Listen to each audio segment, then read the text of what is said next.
Here at Walsall Healthcare, we've set out on a 5-year journey, a journey to deliver our vision to become your partners for first-class integrated care. To bring that vision to life, we have identified 5 things that are really important to us as we travel together. The first, that we put quality and safety of care first and foremost, that we provide the care we would want for our loved ones, for our friends and for our family. The second, that wherever we can, we provide care at home, using our community services and delivering integrated care. The third, that we work with our partners. We know we can't do this on our own. The fourth, that we value, engage and empower our colleagues to deliver our vision successfully. And the fifth, that we use our resources wisely and live within our means for the long term. So this is our vision, to become your partners for first-class integrated care. And I look forward to working with everybody at Walsall Healthcare to make that a reality in the years ahead. Safe and high quality care means that when the patients come into the hospital, they are treated as we would like our family member to be treated.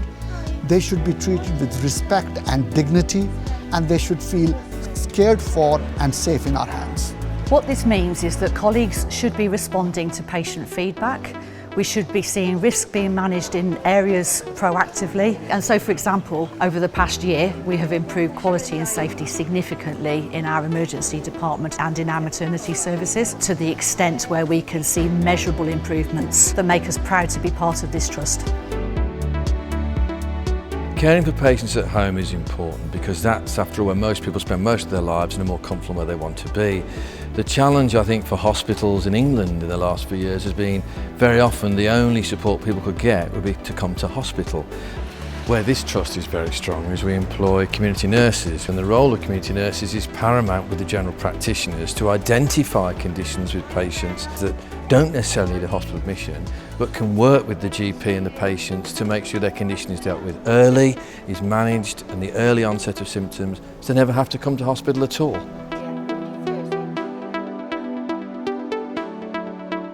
Working with our partners is going to be absolutely essential as we deliver our new models of care. If you actually look at the work that we're doing with our community teams, they can't be delivered by the trust on its own. A really good example of this is the frailty pathway. This is a multidisciplinary team approach which includes members of our own teams, but also professionals from social care, mental health and the GPs. It's important to recognise that the patients actually don't see the organisational boundaries that the system has created.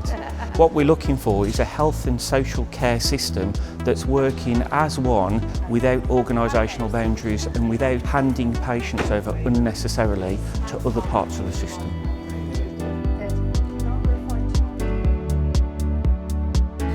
If we look after our colleagues, they will look after our patients. We've done many things within the Trust over the last year to really engage our colleagues in how we look after our patients. We've introduced our Listening into Action programme, LIA, where all our colleagues can get involved in changing our processes and procedures to make care better for our patients. We've also done a lot of leadership development using the King's Fund and Ashridge. We've done a lot of other things. We've developed a learning organisation concept where we've reduced mandatory training so that colleagues have more time to spend looking after patients or in their professional development. Our next steps are to engage all our colleagues in developing programmes where we can really create engagement and empowerment within the workforce. Using resources well at Walsall is imperative for the future financial sustainability of the Trust, and it's key with the national agenda around availability of cash within the NHS. So in practice, what this means for Walsall is we have to ensure that we're absolutely using our resources as efficiently as possible, and that means looking at everything we do and assuring ourselves that we are being as efficient as possible. It's looking at different ways of working as well as different staff groups and roles, and moving towards an in-house utilisation model rather than having to use expensive out-of-hours services. We're then able to look to invest, and key investments that we're currently making are into our ICCU, and also we'll be able to make some investment into maternity provision. We're also focusing in on future investments within our A&E departments. So we want to bring our vision to become your partners for first-class integrated care to life. We're off to a good start. We've come a long way already in a short time, and we still have a long way to go, but I'm confident that if we keep working together, we will be able to bring this vision to life for our patients and our colleagues.